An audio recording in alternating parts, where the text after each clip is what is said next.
G'day everyone, welcome to the Bothy. I'm Chris. G'day, I'm Al. We're going to do a quick update on the super tax, mate. The one that's trying to kill all the farmers and Small business. small business. Yeah, that's the one. Super.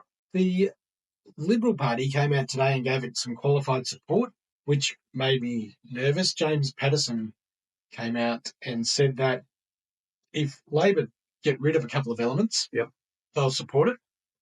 One of the elements was unrealised.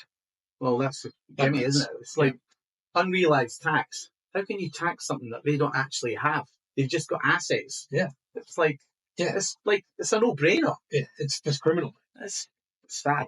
And the other one is that it gets linked to the CPI, so that it does grow every year, so that our kids aren't paying this tax in 30 years because it's not indexed to grow at all. So if those two elements went away, we could probably live with it. I mean, we can live with it because it's never going to affect us. It's never going to have that much money. No, exactly right.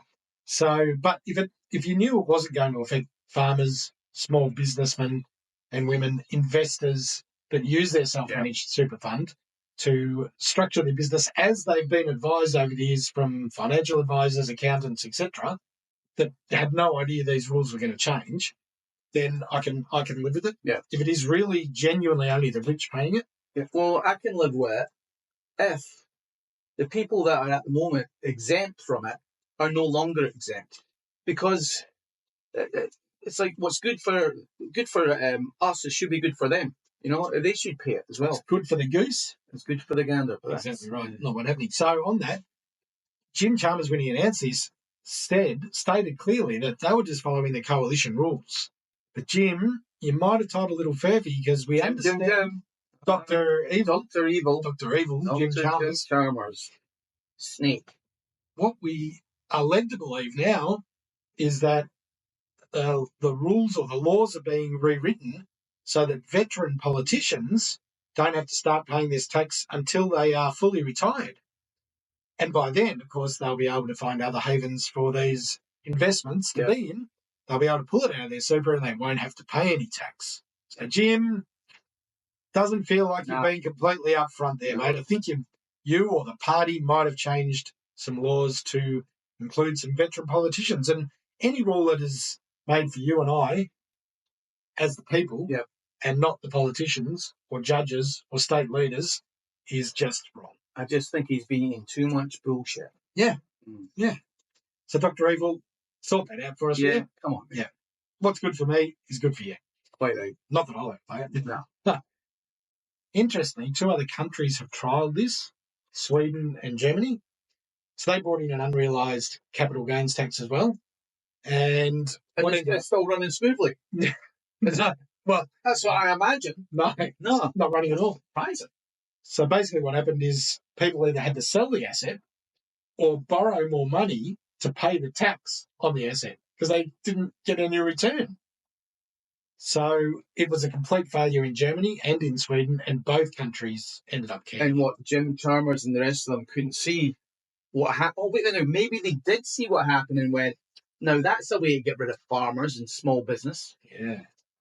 There's no other reason. I mean, if you can find it on the internet, they would obviously know about it. Do you reckon they research, or do you think they just live in their bubble? Yeah, maybe. Maybe just the bubble. Just the bubble, yeah. Something else I found interesting with this is that Kamala Harris, one of our very favourites, one of the funniest politicians, she's almost as funny as Bob Hawke, mate, right up there. I'd love to see her do a joke. I love when she laughs. Yeah. Or just talks. Yeah. Just anyway, Kamala Harris took this as part of their election campaign to the election. Unrealised gains tax. Was it 3 million that was the unrealised? No, it wasn't. Oh.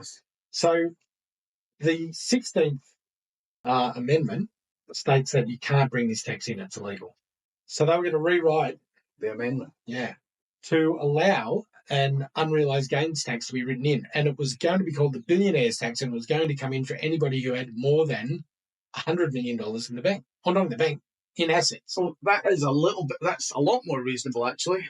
Well, people were saying it wasn't, because if they had $100 million in assets, let's say they made $5 million, a 5% return on that $100 million, the tax was going to be $1.95 million that they would have to pay. It's a lot of tax. It's a lot of tax. But don't you think people that have 100 million have got really good lawyers and really good accountants, and they would be paying maybe 10% of that because they can? Yeah, if that. Yeah, you're right. Unlike us, who have to pay the exact amount or we're screwed, they would get away with it. No, mate, there's been years where I've had deductions of up to $80. I know. Wow. Hey, and you're still here talking. Still alive. Here they come now. So yeah, that was interesting. They tried to bring it in and didn't get through the election. At least they took it to an election. Yeah. Our government, the Labor government, got it held down before the election. Yes. Then didn't bring it up at all through the campaign. And then before they were even sworn in, they'd reintroduce it after the election. Sneaky. Criminals. Very sneaky. It's just criminal. Anyway, we don't like it. We'd rather it not be in at all. It just doesn't feel right. If it's unrealised and indexed, I can live with it. Yeah. Yep. It will never affect us because we don't own a farm and we don't have $3 million. That's never going to happen. No. So, but from a fairness point of view and from a, doing the right thing by the people, which is what the government, they're there. That's what they're working for us, supposedly. Yeah. They're there to look after our interests. Yeah. Not the other way around. It shouldn't be in. It should not. All right. Let us know your thoughts. We're interested in this topic. We want this tax to go away, not come in just 3 weeks now, 4 weeks, 1st of July. So let's make it go away. Yeah. Thanks for watching. Thanks, guys. See ya.